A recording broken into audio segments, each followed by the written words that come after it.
You can make things public, but let's say you're working on a specific research project or deal with a teammate, you can easily organize that. We can share spaces in a little bit, but wanted to call that one out too. And then Ray, let me know when you get to labs because we got some good ideas popping up in the chat and channel.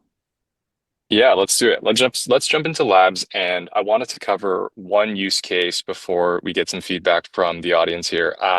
So, like I mentioned, the labs query is really useful when you want to create a non-text output, and this could be in the form of like an Excel output that you want to dump into a financial model, or it could be some of the visual elements that we were looking at before, which can be useful for creating presentations in PowerPoint or PDF or what have you.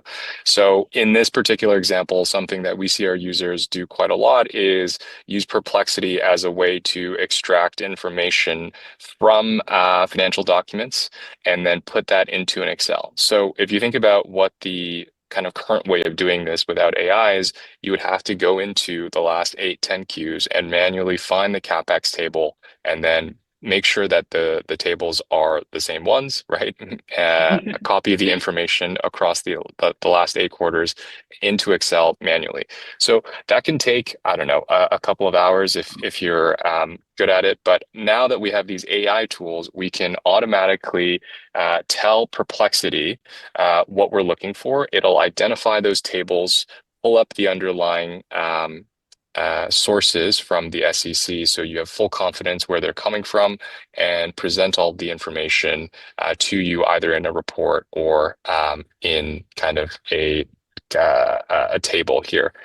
So in this particular example, I'm just simply asking it to pull the information into an Excel, and if you go to the